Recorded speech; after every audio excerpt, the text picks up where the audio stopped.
Welcome back, everybody, to the OPT Network. Well, it is still Women's History Month, and we are still talking to incredible women, and we don't need a month to do that. We know that women are some of the most powerful game changers in the world. And this morning, we're speaking to someone that is on the front lines of saving lives and being the change that she wants to see. Her name is Dr. Jaya McSharma. She is a graduate of Bolton High School, the Bolton Bears, and she's been practicing for well over a decade. And we welcome and celebrate her today on the OPT Network. Dr. Jaya, good morning and welcome back. Good morning. I'm so happy to be back. Good to see you. It's good to see you too. And what people may or may not know, I guess people who know you know that you are multi-talented. So tell us why you decided that you would become a doctor. Well, I was heavily encouraged. Heavily encouraged. Heavily encouraged. Mm-hmm. I mean, it sounds crazy to say, but at some point it kind of became the path of least resistance for me to go to medical school and become a doctor. How in the heck could that be the path of least resistance? The encouragement was very strong. Mm-hmm. Why was the encouragement so strong, and from whom? Well, you know, my parents, I talk about it all the time, and being immigrants from India and growing up completely penniless, especially my dad, and in poverty, to go from that, all the hard work that he did to come to America. He, like any good parent, just wants his child to have the best possible life experience. And for them, that's doctoring. It's financial stability. It's noble work. You know, it's just like the best thing that you can do. Mm-hmm. And tell us about your parents being immigrants and what that story was like, because it was very much a story for you because you were born here. That's right. I was born and raised in Alexandria. Mm-hmm. It's my hometown, as well as my younger sister, Versha. My parents moved here in the early 70s, or my dad did. He has like 4 master's degrees, lived in New Jersey, lived in Nebraska, eventually settled in central Louisiana because of Dresser Industries. I don't know if you remember. Sure, I remember. Mm-hmm. Yeah. So, and then he went back to India, married my mom, and brought her over. And so it was always very, very important to them, even though coming to America is the dream of many people all across the world. It was very important to them to keep close hold of their religion and their culture and their heritage and their values. So it was a very different experience growing up in a strongly Indian influenced household in central Louisiana mm-hmm. in the 80s and 90s. And for you, were you able to embrace that? Because oftentimes when immigrants come to America, many of them lose their culture and adapt to American culture. That's right. Yeah. It was a struggle growing up, a struggle that as an adult I can now appreciate. But as a child, you so want to assimilate and be like everyone else. You just want to fit in. Mm-hmm. And all the things that made me different were being Indian, knowing another language, being a different religion, a different culture. So I rebelled against it, I think, like a lot of first generation Indian Americans for a long time. But as I got older, I began to appreciate and value the things that made me different were the things that made me special. Mm. And also how lucky I am to be so culturally enriched with having Indian parents. So I embrace that much more as an adult. I'm sure I gave my parents a lot of headache and controversy growing up, but we got there in the end together. Sure. And so when do you think that your dad understood that education was the great equalizer and even one of the most powerful tools that you all could attain? Oh, I think he understood that in his 20s, because education is the reason he got to leave a very, very small village in India and excel to the point where he got to America. A little known fact is that in India, if you want to go to medical school, you can only go if you're rich or know the right people. It's not really merit-based. Maybe things have changed, but that's how it was. Mm-hmm. And so for my dad to come to a country where you can earn your way and work your way to such a prestigious college or medical school it would be mind-blowing to him that everybody wouldn't want to do that, wow. Because you can here. And so because it was so elusive in India, do you think that that's why he started to just really, really plant that seed? Oh, absolutely. Yeah, 100%. I mean, he had a lot of experiences as an Indian immigrant himself, whether based out of, racism or, well, honestly, a lot of it was racism, but, certain opportunities that he was denied. And he just wanted me to have the best possible education so that I would never have to suffer at the hands of something like that, somebody's opinion, because my education would trump anything that came from a personal opinion. He wanted me to have stability and power and, just like any good daddy wants his daughter to be okay. Sure. How and when are you able to embrace that? Because you are trying to assimilate in both of these worlds. And so when do you embrace your parents' ideology? For me, it didn't come till high school or college.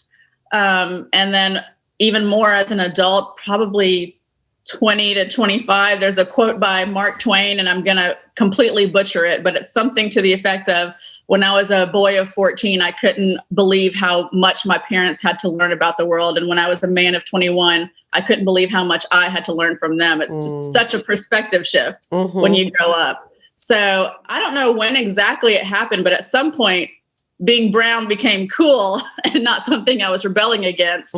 And as I got into higher education, I really feel like I was surrounded more by people who were genuinely interested in Indian culture. And that's when I began to see it more as a superpower rather than something that was weighing me down from being normal. And so academically, when do you start to kick into overdrive and say, okay, if I'm going to go to medical school and I'm going to be a doctor, then I'm going to really have to put the pedal to the metal? I was such an overachiever that... Were you always? I mean, yeah. Yeah, it was firmly planted in my mind, like A+, not A. Get it straight from the beginning. Yeah. Don't get it twisted. Don't bring an A in here. A+. Yeah, the high A, not what the kind of pressure is that? It's a lot of pressure. At some point, I think my dad backed off and was like, I feel like I've been hard on you. I was like, yeah, I'm 21 now. Yes, you were hard on me, but I can understand why. But so I was an overachiever in high school. Like, I had to be valedictorian, and in college, I got 1 B on my report card, which took me down from being the number one. From being magna cum laude to being summa cum laude? Exactly. Exactly. My great shame. Going Should to medical we all have that kind of shame, we would probably be all okay. I know. There's so many times as a teenager where I was like, how can you guys be so disappointed in me because other people are doing drugs and I just got a B on my math test. I think it's a pretty shared experience among, first generation Indian Americans that our parents are kind of. I love it. Let's take a break here, but when we come back, we'll have more of Dr. Jaya McSharma's story and her journey on point right after this. Welcome back, everybody, to the OPT Network. This morning, we are celebrating incredible women who have forged their path and are game changers in our state, in our communities, and really in our world. Our guest this morning is Dr. Jaya McSharma. She's been practicing medicine now for well over a decade, and she is a native Alexandrian, Bolton High Bear graduate. And this morning, we're just talking about her journey. And so, Dr. Jaya, you talked about that intense influence that your parents had and how you can appreciate that now. And so, what happens for them and for you after the dream is finally realized? Because, you didn't come from that small sect in India that was very, very wealthy and could send their child. It was definitely a choice. So how then is the dream processed after it manifests? Yeah. Well, I think the day I graduated medical school was probably the proudest, well, until I had my child, was the proudest day of my dad's life. So they had had a big banner at the auditorium. You're not supposed to clap. So they went out and got a huge sign made. It was obnoxious, but of course I loved it. Once I became a doctor, it really didn't matter to them what kind of doctor or how I practiced. That was the goal. Like, I want to see my daughter graduate medical school. And it wasn't just their goal. When I went back to India and would see my grandparents who were ill or, not doing well, they would literally say things like, as long as you become a doctor, it's all worth it. Like, so there's just a lot of, I'm the first doctor in the family. So there's a lot of pride and emotional investment in becoming a doctor. So, but once I became a doctor, I went into family medicine and did a residency for 3 years, and then stayed in Shreveport to practice. And so what was it like going back home to India? So I only unfortunately got to go back once or maybe twice since I've graduated medical school. Elated. They're elated, and of course, so now my dad is very much kind of the hero when he goes back to his village because he got out with his own wits about him and made it to America. So I feel a sense of following in his footsteps in that way, because when I did go home, it'd be like, see what she did, see who became a doctor, see what you can do, parents telling their children and their relatives about that. So there's just a lot of pride, a lot of pride back home. Yeah. So are you now able to find, or were you able to find, a passion for doctoring? Because it wasn't necessarily like, I want to be a doctor because I love being a doctor. It was, I love what the stability being a doctor. I love what it means in my country, and I love what it means for my family. I love all of that, but do you really love it? My passions are around like writing, acting, speaking, making video. It's a media. I'm a liberal arts. So I majored in biology. I always say I majored in biology for my dad, and I majored in English for me. Oh. So every step of the way, even though I was going to medical school, I was also kind of nurturing my secret passions on the side. So the short answer is no, I don't envision being a doctor forever. I don't think it's my true purpose, but I have found a way to serve what I do believe is my purpose through doctoring. And I'm grateful for that. I never thought I was going to be a doctor during a pandemic. I bet Didn't not. see that coming at all. But, the same reasons that I want to connect through storytelling, you can connect with people during their most vulnerable moments when they're relying on you to take care of them in the hospital. And those are really the parts of being a doctor that I relish, is connecting with people, reassuring them, helping to boost them up in their lowest moment. I'm grateful for those connections with patients. And so your true passion is acting and writing and all of those things. Will you be able to birth that? I hope so. I've been making small babies on the side. My husband and I have made 2 short films and competed in the Louisiana Film Prize and several film festivals, and they did relatively well. So I'm hoping to shift more into movie making and storytelling and a multimedia for my job, and have doctoring become less and less of the traditional way that we make money and support ourselves. Yeah. And how will your family process that?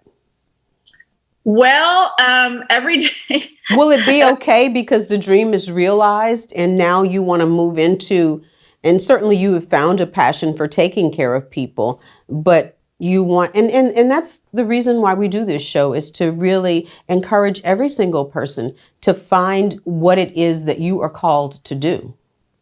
I feel like there's nothing more important on this earth that we can do than to figure that out and then to do it. Of course, that's a two-step process. Sure. I've been so vocal about what I really want to do that I don't think it'll come as a surprise. I'm a doctor, so my dad's happy, but now he wants me to be like the attorney general of the United States.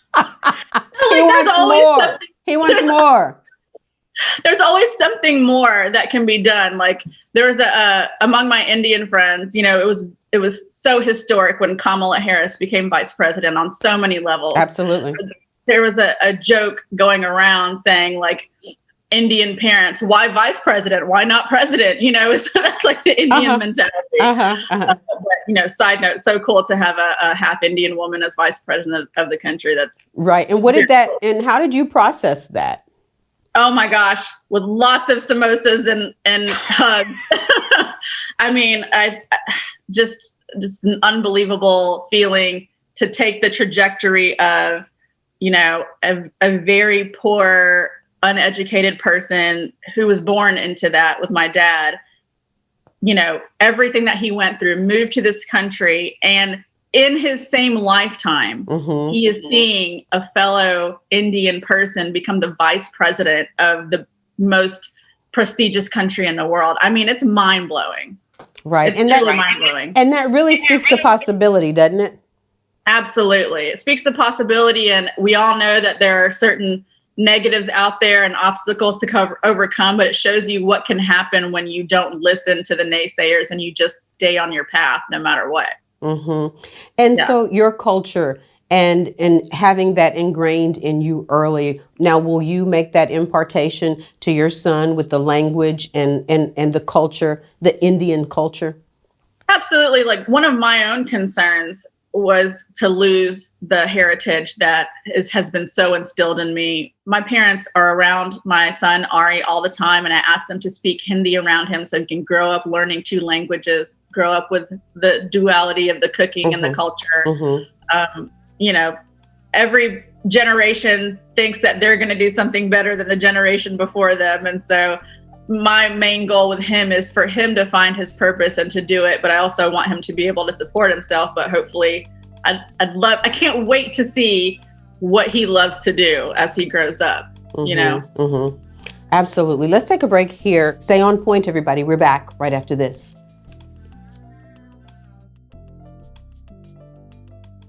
Dr. Jaya, I love talking to you. We met on this journey, and what I love the most is your openness to share, not just about being a doctor and your journey, but just the openness.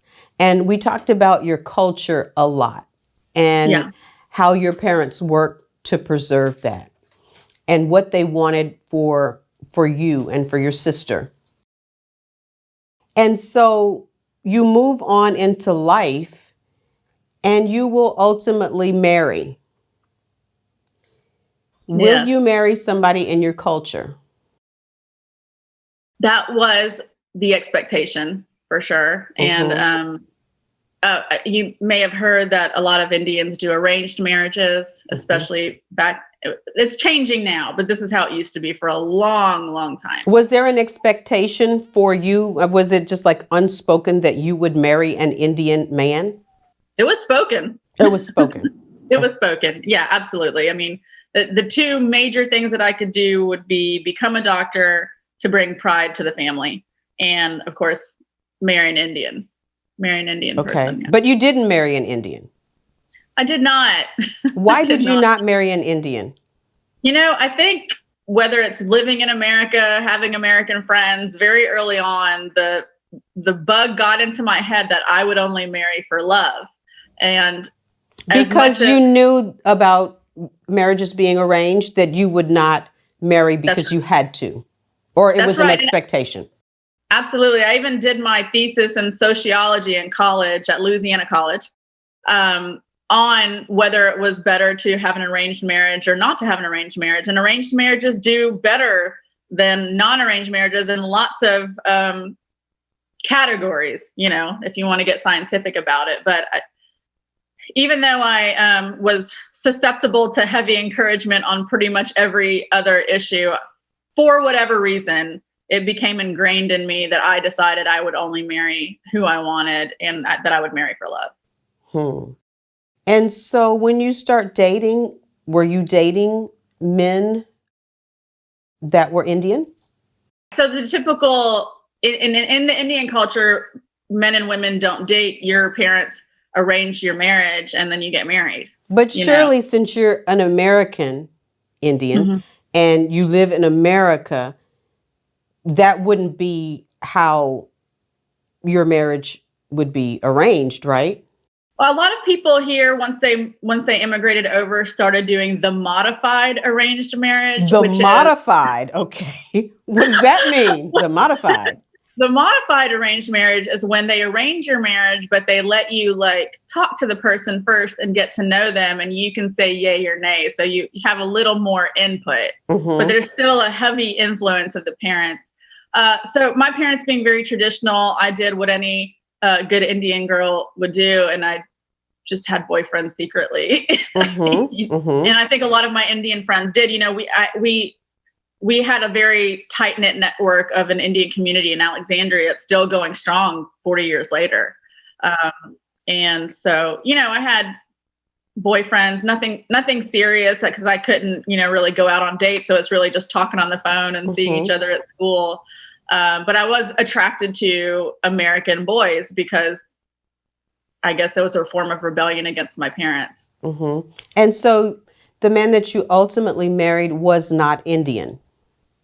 Correct. His name is Jacob. He's a white American from Shreveport. And so how do you present that to your parents? How does that conversation unfold? Carefully. How do I say? I wonder if my parents will ever see this. Probably. You know, I told my mom first because I'm closer to my mom, and she was very And resistant. You knew she was going to understand, or you wanted her to understand. Yeah, absolutely. I knew that she would understand more. I mean, she always kind of knew about my secret boy. Moms always know. Yes. They just know. So she was very resistant to meeting him or, you know, to the idea just because she knew how my dad would react. And I didn't want an issue to come between them as a married couple, but, you know, you got to do what you got to do. So and eventually, after a couple of months of arguing and trying to see each other from different perspectives, it took about 3 months, but eventually my parents met Jacob. And if anybody knows me or knows Jacob, he was very persistent and firm. He's a very old soul, and he kind of made a stand like, you know, look, I love your daughter. I understand your concerns, but I'm not going anywhere. And so eventually they met him, and 7 years later, they love him. I mean, was there part of the family as anyone else? Was there a fear that by marrying outside of your culture, that your culture would somehow be diluted? Yes, absolutely. Yeah. And I understand that because I have that fear myself. It would be very convenient to have fallen in love with an Indian man and us share a culture and movies and everything, but I didn't. And so whoever I did marry, I knew that it would have to be someone who was as in love with the Indian culture, if not more, as me, so that they would help me preserve it. But yes, of course, it was a fear of my parents to have their culture diluted because moving to America already is a giant step in that direction. And then also just the approach to marriage in the Western versus Eastern civilizations and cultures is very different. And my dad's all about data and numbers and statistics and, you know, comparing the divorce rate of this culture to this culture. And everything has to be about like, what's the best case scenario for keeping my girl safe? That's like his MO for everything. So do you and Jacob have the conversation about the cultural differences and how your culture is celebrated and the traditions and the things that you and your family and your culture hold dear and versus, you know, his family's culture and traditions and everything that they hold dear? Yeah, absolutely. And that was something we talked about before we even got engaged, because I was like, listen, cards on the table. We need to talk about this because this is what I need. This is what I want. What about you? But Jacob is amazing in many ways, but he was completely on board for the plan of sharing all our traditions with each other, sharing all the culture, and then passing those on to the children that we might have in the future.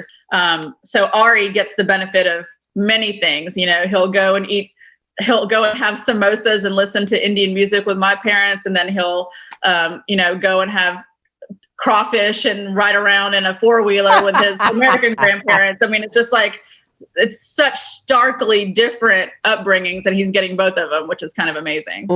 And what about the language? And you had said earlier that you wanted him to have the gift of being able to speak both languages. And I'm sure he's just probably starting to talk now.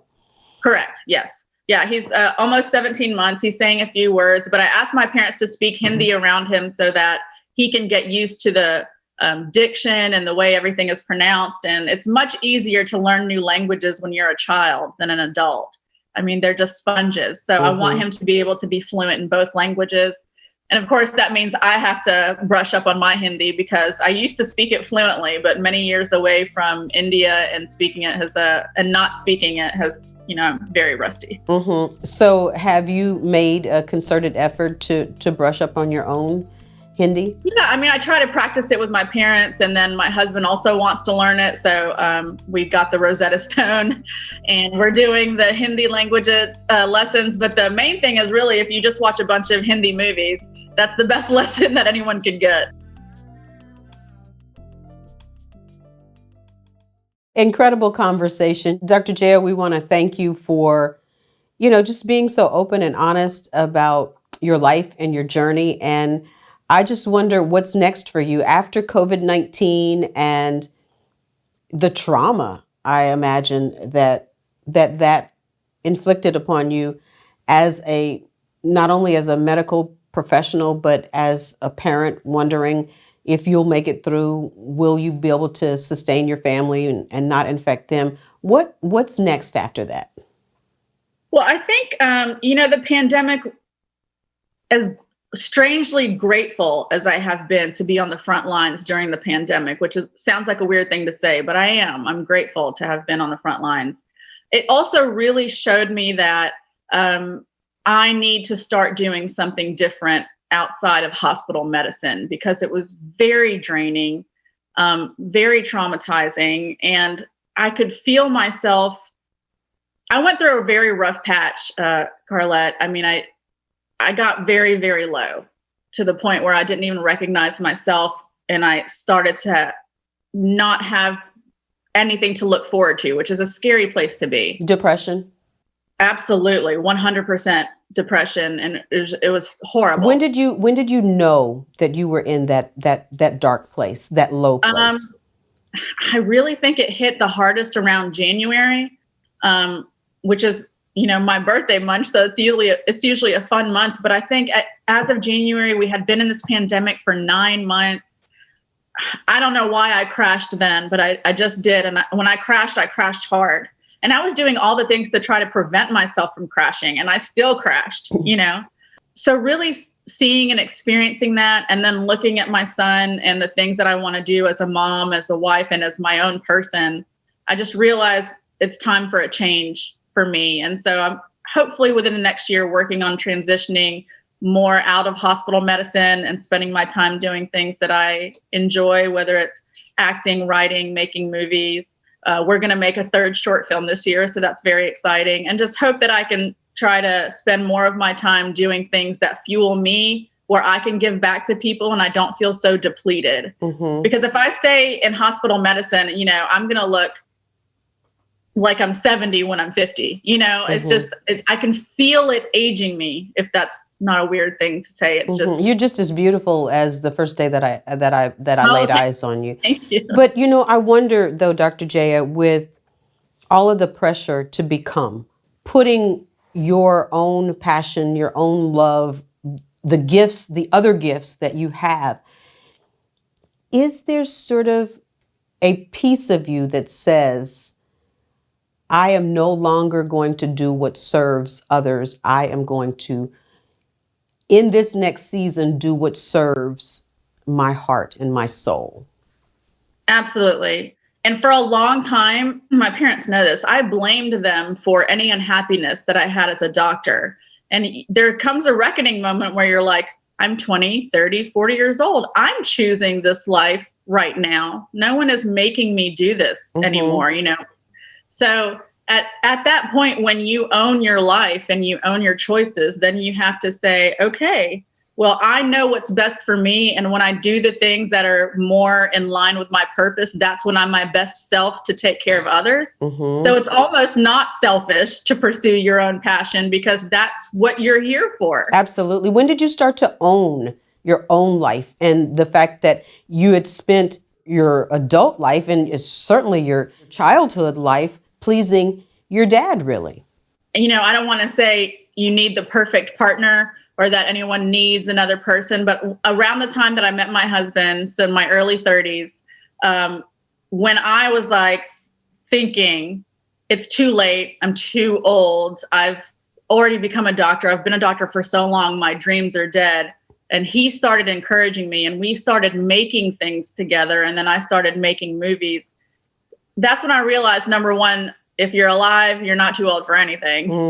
And number two, if I keep holding on to this energy that I'm spending resenting my parents, I'm just wasting time and I'm wasting possibility and opportunity. So I would say at that moment, I let go of that resentment and started realizing that my choices are my own. My life is my own, as Tracy Ellis Ross says. I love it. Yeah, my life is mine. That's what she says. My life is mine. And so, in American culture, especially women, I think more than, and probably people, we become defined by the title of who we are. I am a doctor. I am a nurse. I am a lawyer. I am whatever. Do you think that you will be able to relinquish that? And you will always be a doctor, but will you be able to move outside of that to be the next thing? Yeah, I think so. I think for a long time I rebelled against it and I didn't even want people to use my title. Oh, don't call me doctor, call me Jaya. And now, especially post-pandemic, I'm like, I earned that title. So no matter what I do, I'll always be Dr. Jaya. It just may be Dr. Jaya in another form or another position or another, we're so much more than one thing. We're many things. Sure. Talk about the courage it takes to move out of a place of security into the uncertain. It's very hard, especially when you have people relying on you. If you're a mother or you have people that are depending on you, even outside your family, it's hard to just completely shirk responsibility to that. But it's been a process. It's been a process of believing in myself and taking chances and just knowing that if I don't try, then that will be the regret. Even if I try and fail spectacularly, it's still worth trying because my only regret will have been not taking a chance on myself. That's the only regret I think I couldn't live with. When you look at other girls like yourself, Black and brown girls that want to believe that they can do just what you are doing, what do you say to them? You need to believe in yourself, and you need to also recognize that we are, for some reason, raised in this scarcity mindset, meaning if someone else has already succeeded at this thing, there's no room for me at the table. There's no room for me to do what I want to do. And that's just absolutely not true. So whoever you are, no one is living your life the way that you're living it. So no one can do what you want to do the way that you are going to be able to do it. So you have to believe in your uniqueness and your purpose and listen to that voice and don't listen to any other voice that may try to drag you down, because once you get there, it's so worth it. Wow. I can't wait to see the movies that you're going to make and the screen credits that you're going to have for writing and directing. And I know that it is going to be an amazing journey. And I'm always so grateful for our conversations. And I said, as your heart is always so open and so willing to share. And I believe that every story gives life and hope to the next story. Dr. Jaya, may God continue to bless the work of your hands, whatever it may be. Thank you so much for taking the time. Thank you so much, Carlette. I really believe that it's a divine intervention that we met, because I always feel so inspired after speaking with you. Right back at you. Thank you so much. Our guest this morning, Dr. Jaya McSharma. Stay on point. We're back right after this.